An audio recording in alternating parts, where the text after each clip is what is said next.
신앙 고백 드립니다. 나는 전능하신 아버지 하나님, 천지의 창조주를 믿습니다. 나는 그의 유일하신 아들, 우리 주 예수 그리스도를 믿습니다. 그는 성령으로 잉태되어 동정녀 마리아에게서 나시고 본디오 빌라도에게 고난을 받아 십자가에 못 박혀 죽으시고 장사된 지 사흘 만에 죽은 자 가운데서 다시 살아나셨으며 하늘에 오르시어 전능하신 아버지 하나님 우편에 앉아 계시다가 거기로부터 살아있는 자와 죽은 자를 심판하러 오십니다. 나는 성령을 믿으며 거룩한 공교회와 성도의 교제와 죄를 용서받는 것과 몸의 부활과 영생을 믿습니다. 아멘. 220장 찬송 드립니다.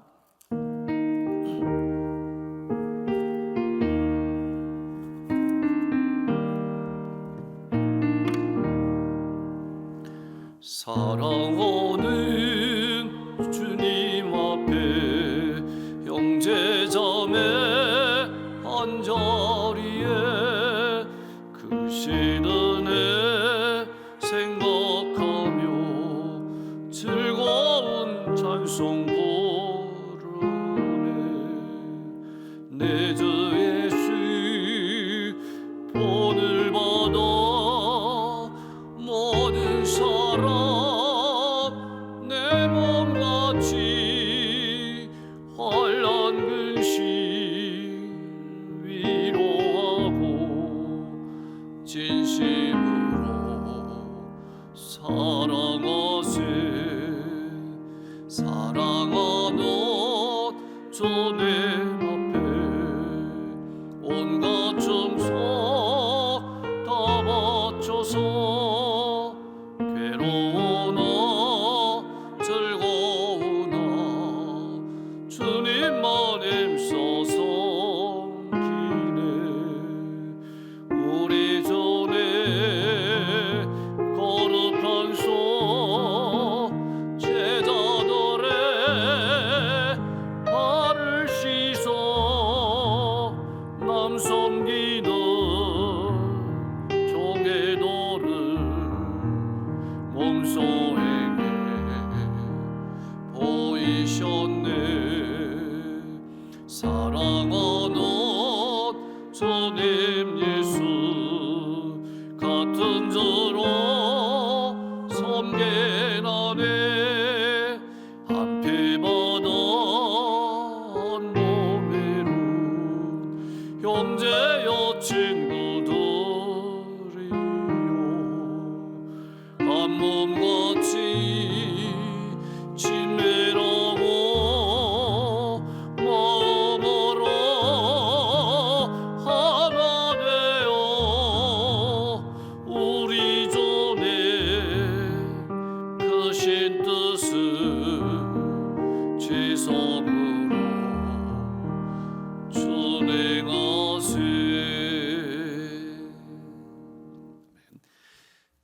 우리 정말 감격스러운 장면인데 수요일 날 저녁에 옆에 분들하고 세네 분씩 돌아가면서 우리 사랑하며 존경합니다 인사하겠습니다.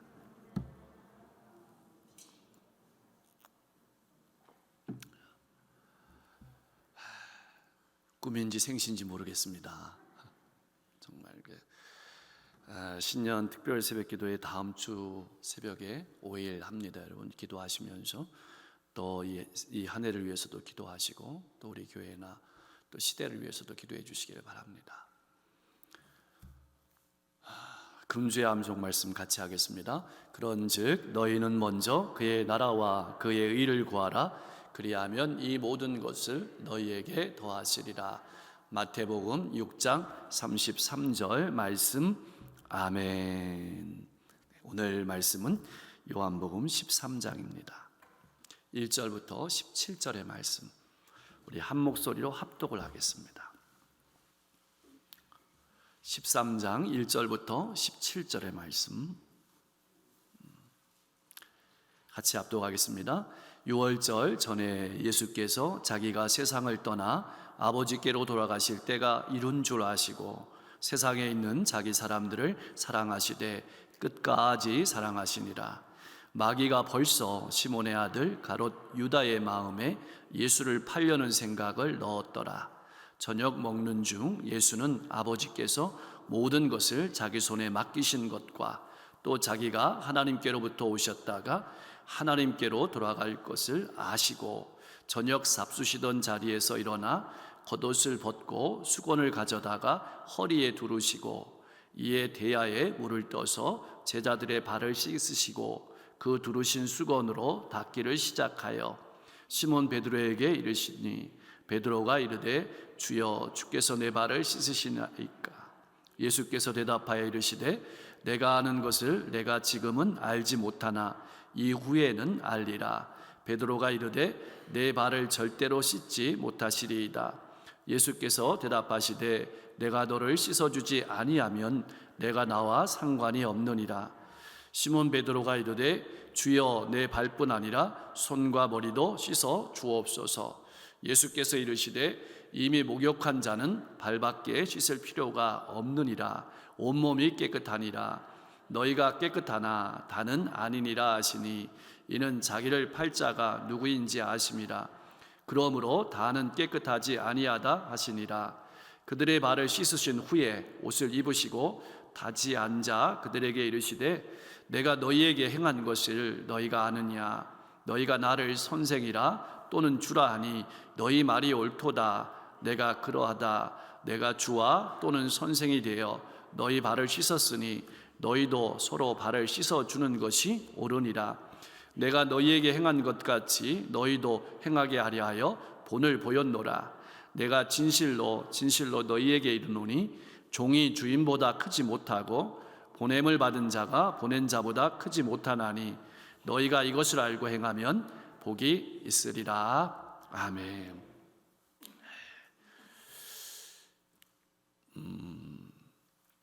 우리가 요한복음을 지난주도 이렇게 송출해서 읽는데요. 요한복음을 읽을 때에는 항상 사도 요한을 통해서 목적하신 우리에게 들려주고 싶으신 이야기가 있다라는 것을 여러분들이 머릿속에 염두해 주셨으면 좋을 것 같아요. 그래서 요한복음에 특별히 많이 나오는 단어가 때, 그리고 빛, 생명, 이런 단어가 많이 나와요.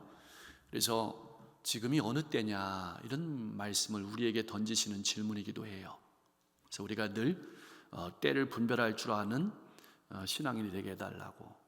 요즘 시대에는 다른 어떤 기도보다 더 중요한 기도가 뭐냐면 이 분별력의 기도예요. 왜냐하면 하도 우리가 혼탁한 시대에 살아가고 있어요.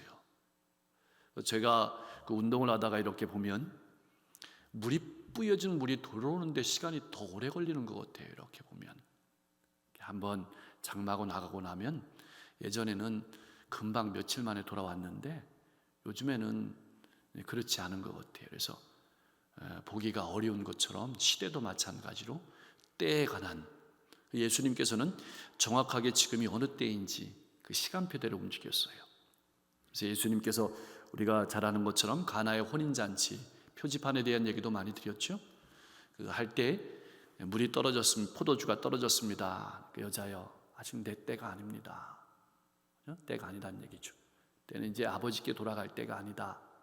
돌아가실 때가 아니다. 그런 말씀이에요. 때에 대한 책, 시간에 대한 책. 지난번에도 말씀을 드렸지만 방향에 대한 책. 우리가 고린도전서 9장 27절 말씀에도 읽는 것처럼 내가 싸움을 싸우기를 향방 없는 것 같지 아니하고, 지금은 이제 예수님께서 이 세상에 오셨다가 하늘로 걸어가시는 장면이에요. 때가 된 거예요. 이제는 십자가를 향해서 영광을 향해서 나아가시는. 요한복음의 죽음은 영광이죠.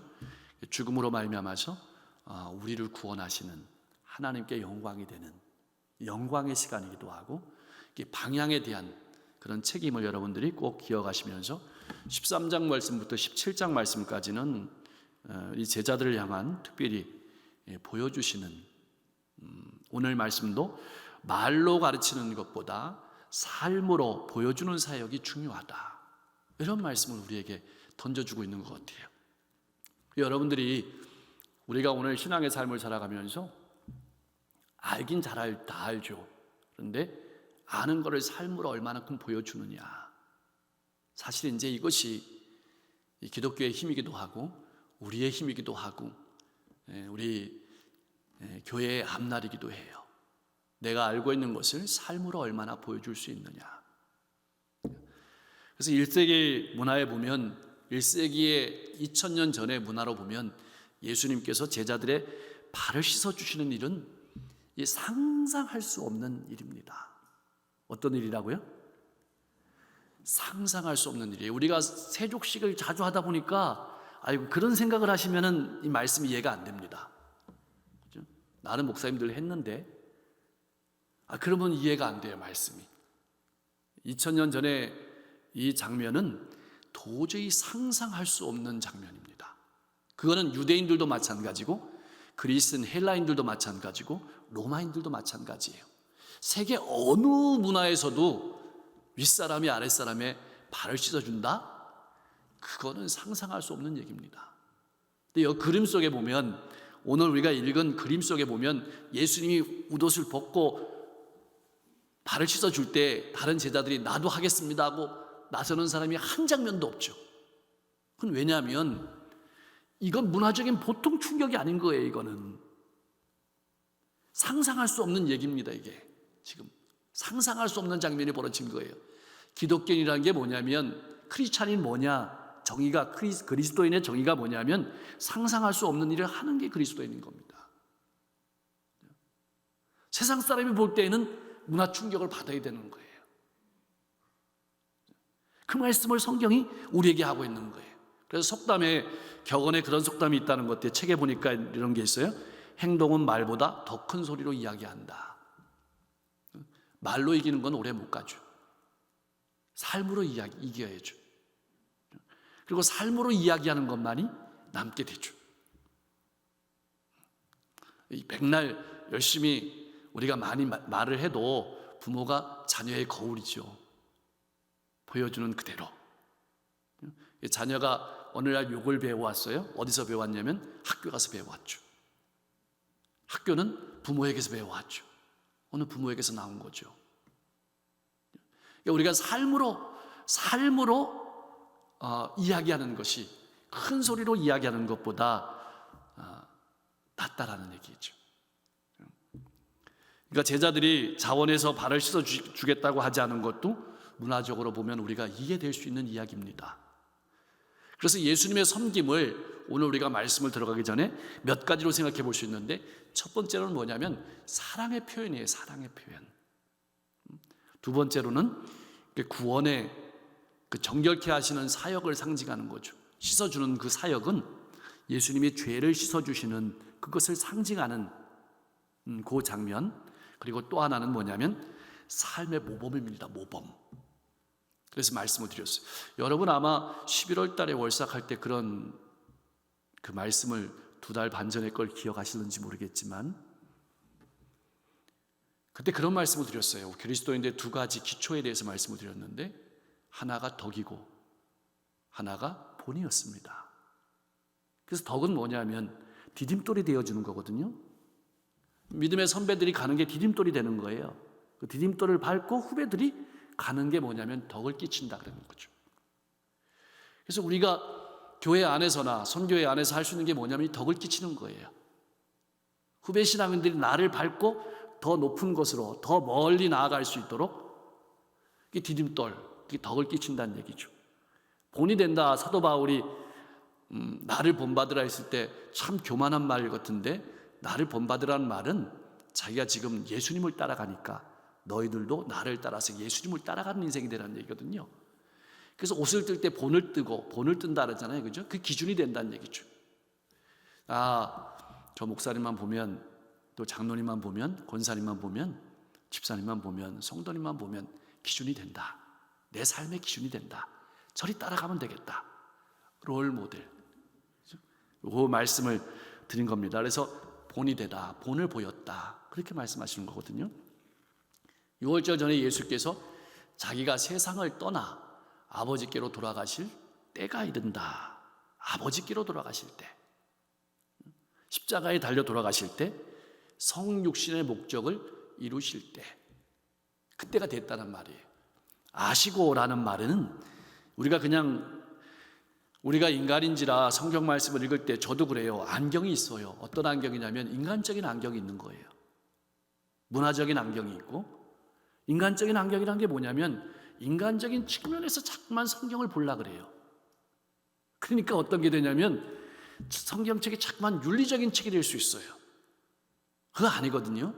성경은 하나님이 기록하셨다는 말은 뭐냐면 하나님의 관점에서 우리를 봐야 되거든요. 그게 중요한 거예요. 아셨다라는 말은 예수님께서 아버지의 뜻을 아셨다. 아버지하고 교통하고 교제하고 계셨다. 이 말은 예수님의 신성을 나타내는 표현인 거죠. 그래서 자기 사람들을 사랑하시되 어떻게? 자기 사람들을 사랑하시되 어떻게 사랑하셔요? 한번 해볼까요? 끝까지. 성경 말씀 읽을 때는 우리가 사람이 감정의 동물이잖아요. 기계적으로 읽는 게 아니기 때문에 끝까지라는 말은 시간적인 의미도 있어요. 분명히 시간적인 의미도 있지만 시간적인 의미가 있는 게 아니라 양적인 의미가 있어요.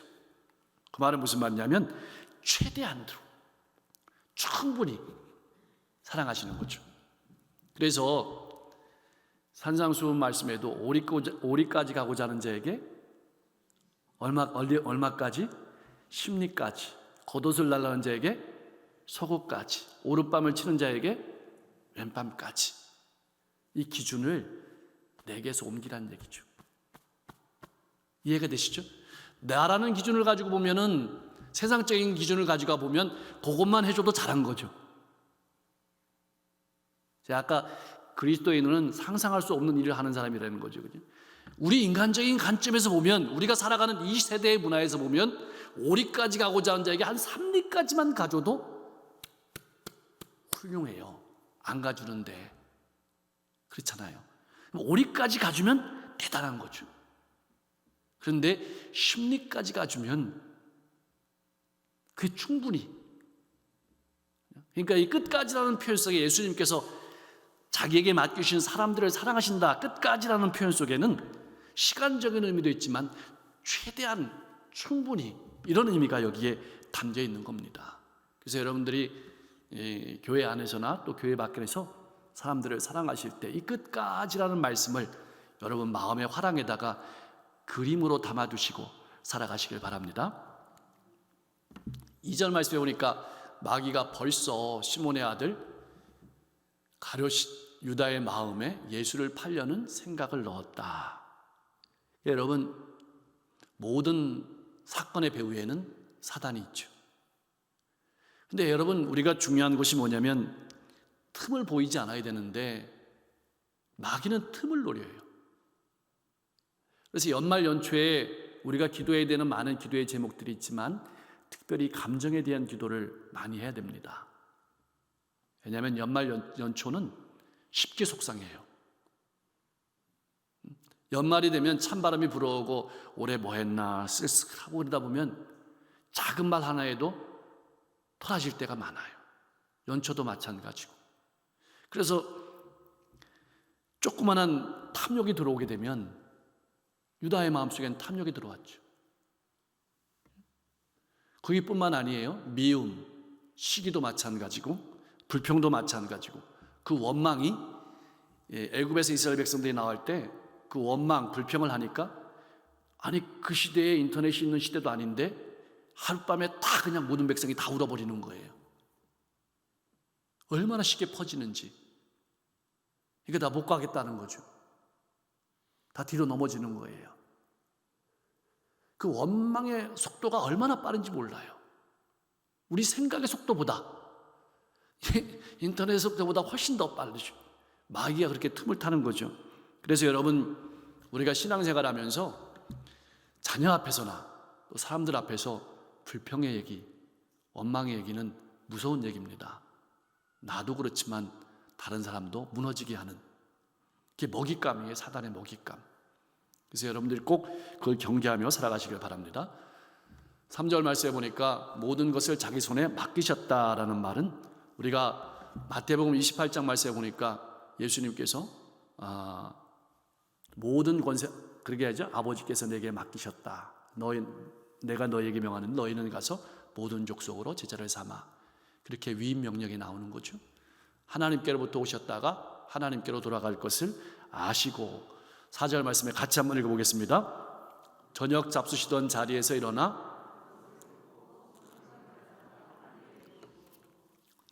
겉옷을 벗고, 이거는 수건을 가져다가 허리에 두르는 거는 누가 하는 거냐면 종이 하는 거죠. 노예가 하는 겁니다. 제 이 말을 우리가 이렇게 읽을 때에는 이 말이 내 가슴 속에 사건이 되어야 되는 말이죠. 이게 하나님의 사랑인 거예요. 여러분 보세요. 제자들이 예수님의 죽음도 보았고 부활도 경험했죠. 그런데 어디로 가고 있어요? 고향으로 가고 있어요. 여러분, 우리가 부활을 기적을 못 봐가지고 역사가 일어나는 게 아니에요. 수많은 기적을 많이 봤어요. 이스라엘 백성들이 기적을 못 봤나요? 홍해가 갈라지는 거 봤어요. 건넜어요. 부활도 경험했어요. 근데 낙향하죠. 쓸쓸하고 외롭죠. 그러니까 우리가 깊게 생각해야 되는 건 뭐냐면 아는 걸로 변화되는 게 아니죠. 그걸로. 그러니까 예수님의 십자가가, 예수님의 부활이, 예수님의 죽음이 나하고 내게, 내 인생에 어떤 의미냐, 그게 연결되지 않으면 그냥 글씨인 거죠. 그래서 성령께서 임하실 때 눈이 확 뜨게 된 거죠. 그래서 안으로 걸었던 문을 밖으로 열 수 있는, 여기 이게 수건을 가져다가 허리에 두르신다는 것은 하나님이 우리를 섬기시는 바로 그 장면인 거예요. 그 말은 다른 영혼들 구원을 받아야 된다는 말이죠. 영혼 구원이 얼마나 귀중한 일인가가 이 말씀 한 구절에 들어있는 거예요. 단순히 세족식이 아니에요, 이게. 하나님이 우리를 사랑하시는, 인간을 사랑하시는 사랑의 언어가 여기에 담겨 있는 겁니다. 수건을 가져다가 허리에 두르시는 것은. 그래서 빌립보서 2장 5절에서 11절 말씀에 있는 것처럼 그는 근본 하나님의 본체시나 하나님과 동등됨을 취할 것으로 여기지 아니하시고 자기를 비워 오히려 종의 형체를 가져서 우리와 같이 되셨고. 그 말씀이 이 말씀 속에 녹아져 있는 거예요.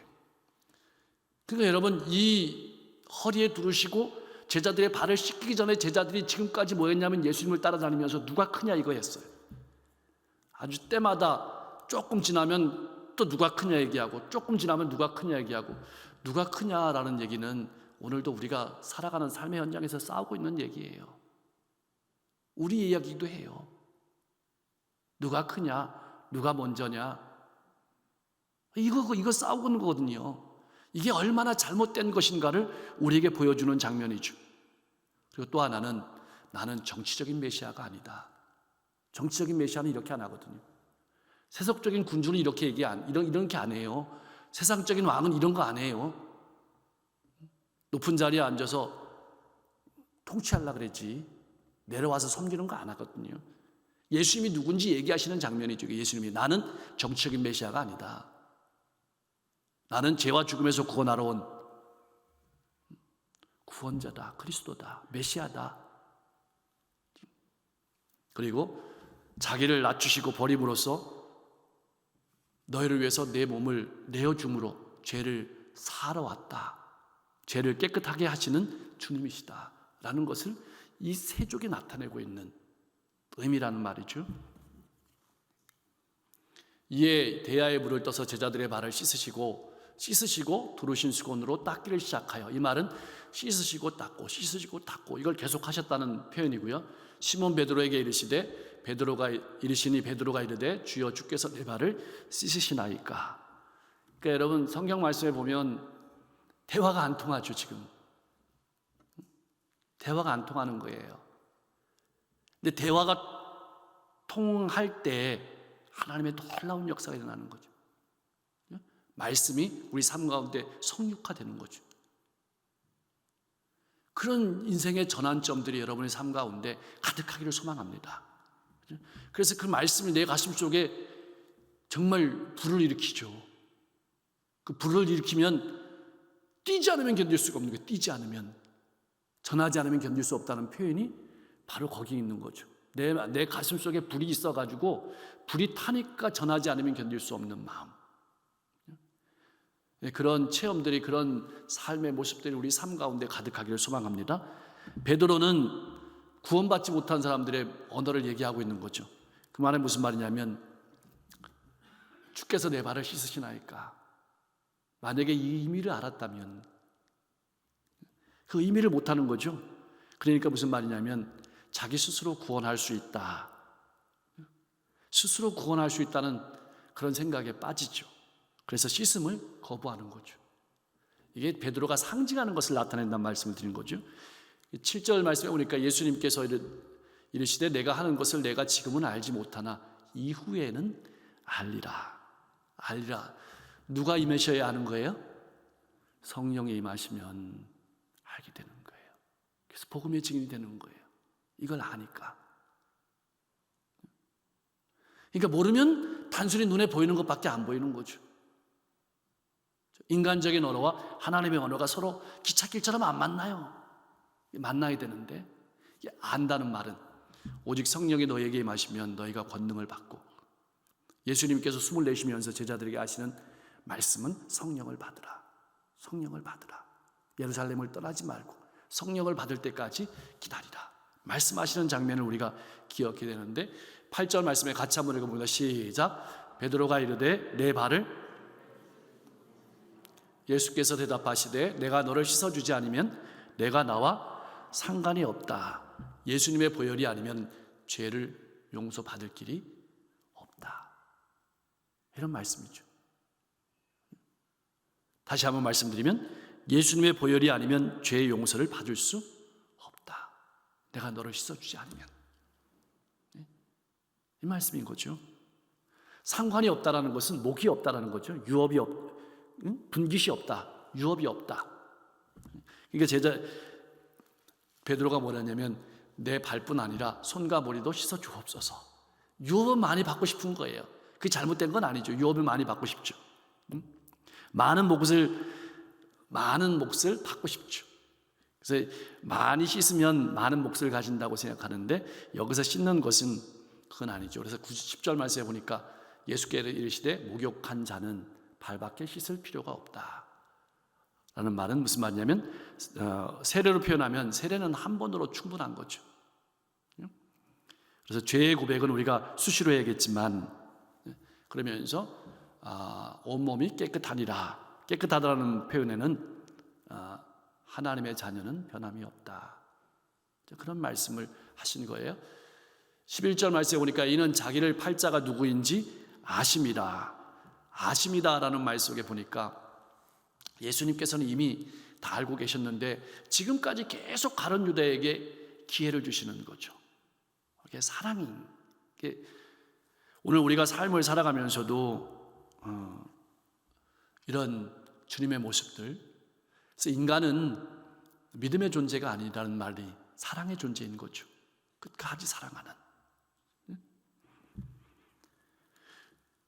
12절 말씀에 보니까 내가 너희에게 행한 것을 너희가 아느냐. 그래서 이제부터는 속죄의 그런 부분 속에서 섬김으로 방향이 전환된 거예요. 그래서 처음에 사랑에 대한 얘기를 했고, 그 다음에 이제 속죄에 대한 얘기를 했고, 이제 세 번째 마지막으로 아까 제가 처음에 말씀드린 것처럼 섬김으로 이렇게 말씀이 옮겨가는데, 너희가 나를 선생이라 또는 주라 하니 너희 말이 옳도다. 내가 그러하다. 14절 말씀에 같이 한번 읽어보겠습니다. 내가 주와 또는 선생이 되어.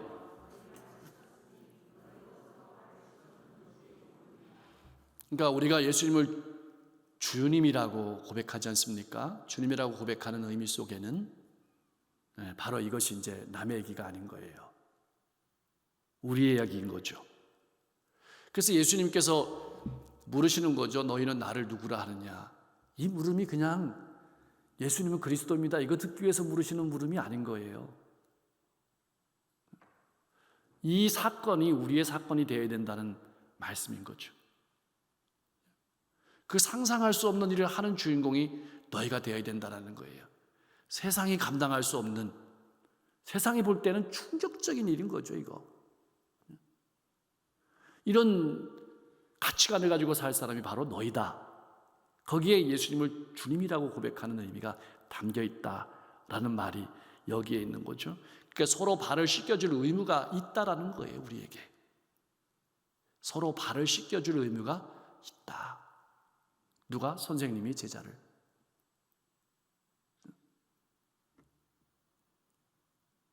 오래된 사람이 처음 된 사람을 이렇게 씻어줘야 될 필요가 있다. 그래야 된다.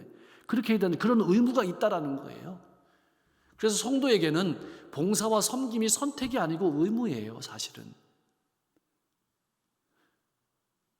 봉사와 섬김은 예수님을 나의 주로 고백하면 너희도 서로 발을 씻어주는 것이 옳다라는 것은 반드시 그렇게 해야 된다. 그게 의무다, 이런 뜻입니다. 선택할 수 있는 것이 아니다. 만약에 그렇지 않다면 다시 돌아가는 거예요.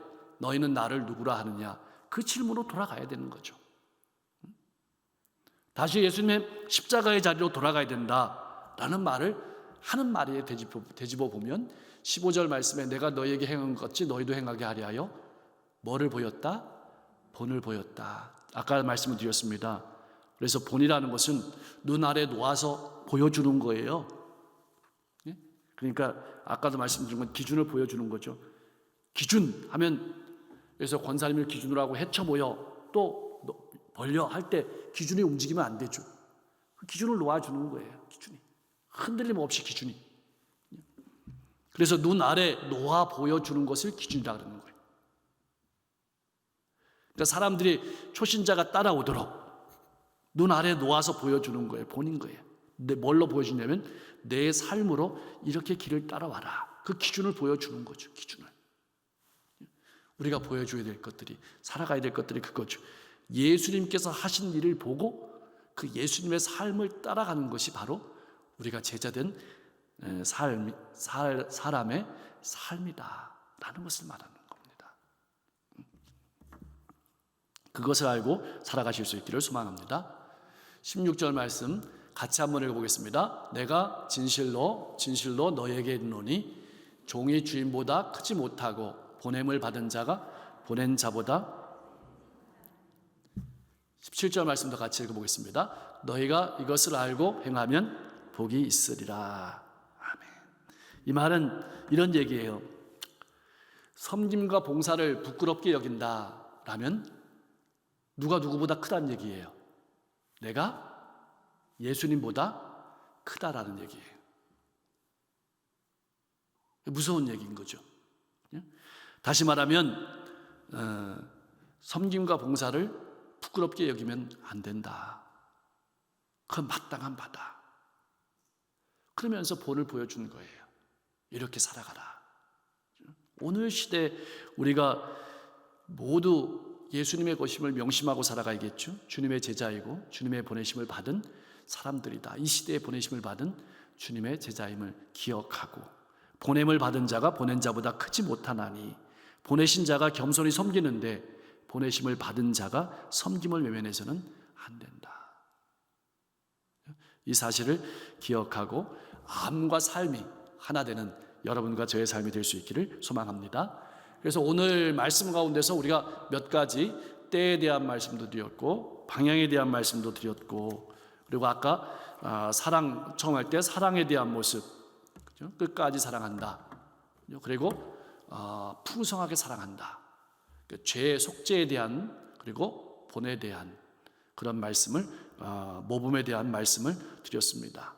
그러면서 여러분들에게 맡겨주신 영혼들을 끝까지 사랑하시고 또 그들의 영혼을 바라보면서 여러분들이 본을 보이시면서 삶과 삶이 하나 되는 그런 믿음의 복된 삶을 살아가실 수 있기를 주님의 이름으로 간절히 축복합니다.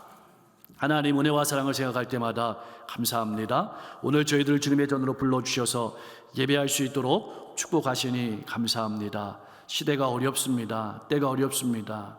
어떻게 살아가야 될지 알지 못하고 어떻게 살아가야 될지 우리가 참 난감한 시대를 살아가고 있습니다. 때를 분별할 줄 아는 지혜를 우리에게 허락하여 주시고 분별력을 우리에게 주옵소서.